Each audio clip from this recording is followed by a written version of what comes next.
Hi hello नमस्कार पंचपक्वानच्या नवीन पारंपरिक व्हिडिओमध्ये तुम्हा सर्वांचं सहर्ष स्वागत। आजपासून श्रावणाला सुरुवात झाली आणि बहुतेक घरांमध्ये श्रावणामध्ये सत्यनारायण पूजा केली जाते। चला तर आपण तोच सत्यनारायणाचा प्रसाद अतिशय सात्विक, शुद्धतेने आणि योग्य प्रमाणात अजिबात चिकट न होता कसा बनवायचा ते बघूया। चला अधिक वेळ न दवडता व्हिडिओला लगेच सुरुवात करूया। इथे आपण एका मेजरिंग कपने 1.25 असं प्रमाण घेणार आहोत, म्हणजे 1.25 पाव रवा, 1.25 पाव तूप, 1.25 पाव साखर, अगदी सगळं प्रमाणात घेऊन हा शिरा आपण बनवणार आहोत। इथे मी 3 कप इतका रवा घेतला आहे, म्हणजे 1.25 पाव इतका रवा घेतला आहे। आता आपण हा रवा छान खरपूस भाजून घेणार आहोत।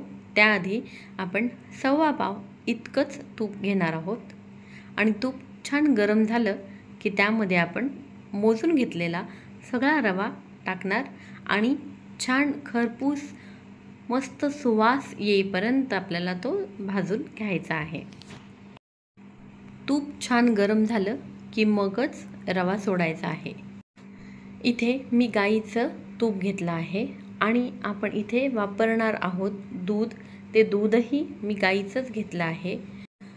प्रसादाला तूप आणि दूध वापरताना ते नेहमी गाईचंच वापरावं, जेणेकरून प्रसादाची सात्विकता टिकून राहते। अगदीच जिथे शक्य नसेल तिथे म्हशीचं दूध वापरलं तरी हरकत नाही। इथे मी 1.25 इतकंच प्रमाणात दूध घेतलं आहे। त्यात केशराच्या काड्या, वेलची पावडर आणि जायफळ कुटून घातलं आहे। आता हे दूध आपण छान उकळवून घेऊया, तोपर्यंत आपला रवा छान परतला जातो आहे। दूध छान उकळलं की गॅसची फ्लेम बंद करायची आणि मध्यम टू लो फ्लेमवर आपण रवा हा छान परतवून घेणार आहोत, जोपर्यंत रवा छान खरपूस परतला जात नाही तोपर्यंत आपण तो छान हलवत राहायचा आहे। आणि रव्याचा सुगंध दरवळायला लागला की समजायचं रवा परतला। मग यात आपण आपल्या आवडीनुसार ड्रायफ्रूट्स आणि इथे मी अर्धी केळी घेतली आहे, ती आपण छान यात घालून एक जीव करून घेणार आहोत, छान परतवून घेणार आहोत। ड्रायफ्रूट्स घातल्यानंतर आपल्याला साधारण 5 मिनटं इतकं परतवून घ्यायचं आहे। नंतर उकळलेलं दूध आपल्याला हळूहळू करून यात सर्व टाकून घ्यायचं आहे आणि छान हलवत राहायचं आहे, जेणेकरून रव्याच्या गाठी झाल्या नाही पाहिजे। अशा पद्धतीने आपण सगळं दूध यात टाकून घेतलं आहे आणि छान आपल्याला हा शिरा किंवा प्रसाद छान परतवत राहायचा आहे। आणि हा परतल्यानंतर आपण तेच प्रमाण म्हणजे 1.25 इतकं प्रमाण घेऊन साखर घेतली आहे आणि साखर घातल्यानंतर आपल्याला 5 ते 7 मिनटं छान हा आपला शिरा परतवून घ्यायचा आहे। आणि जोपर्यंत साखर पूर्णपणे विरघळत नाही तोपर्यंत प्रसाद आपल्याला परतवून घ्यायचा आहे।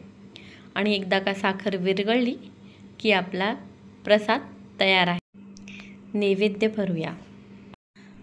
अशा पद्धतीने या प्रमाणात केलेला प्रसाद कधीच चिकट होत नाही आणि छान होतो। नक्की ही रेसिपी ट्राय करून बघा।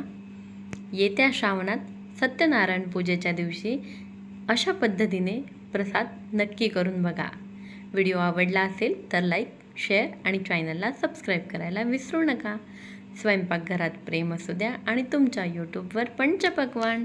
पुन्हा भेटूया अशा चवदार आणि सात्विक पारंपरिक रेसिपींसोबत। तोपर्यंत स्वतःची काळजी घ्या आणि चविष्ट राहा।